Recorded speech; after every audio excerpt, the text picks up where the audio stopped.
नमस्ते एभ्रिवान। आज चाहिँ हाम्रो कम्युनिटी छ अनि सो हामी चाहिँ रेडी भएर बसेका छौँ। हामीले चाहिँ आज ड्रामा अनि एक्जिबिसन अनि त्यसपछि अनि मेरो साथीहरू चाहिँ यतातिर छौँ।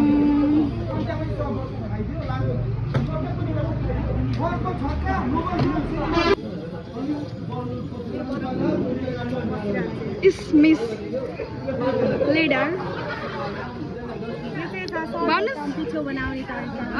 भन्नुहोस् त।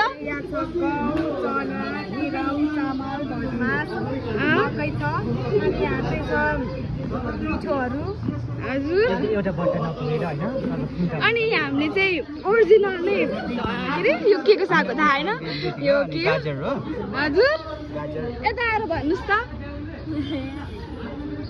दिनुस् न त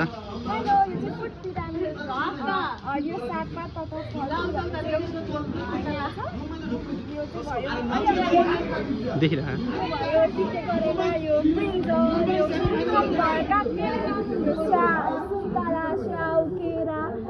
यो काउली अनि यो ओखर भयो यो घिउ तेल मासु मह अनि अर्ग्यानिक गुन्द्रुक हामीले घरबाट प्याक गरेर ल्याएको अर्ग्यानिक गुन्द्रुक अनि यो दालहरू भयो यहाँ केरा छ सिमी छ।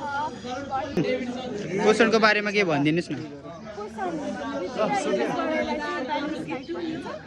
अनि ब्यालेन्स डाइटमा चाहिँ कार्बोहाइड्रेट फ्याट्स प्रोटिन अनि फाइबर्सहरू सबै मिलाएर खानुपर्छ भन्ने पढेको छ। अनि यो खाएर भने चाहिँ हेल्दी होइन स्ट्रङ हामी रोगसँग लड्ने क्षमता ल यसको बारेमा के भनिदिनुहोस्। यो चाहिँ हाम्रो हरेक बार यो कुराहरू यो सबै यहाँ भएका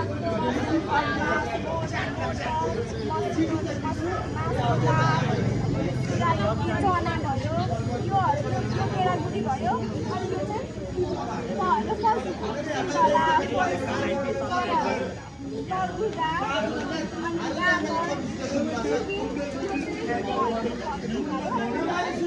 चामल मकै गहुँ आलु चिउरा यो चाहिँ अन्न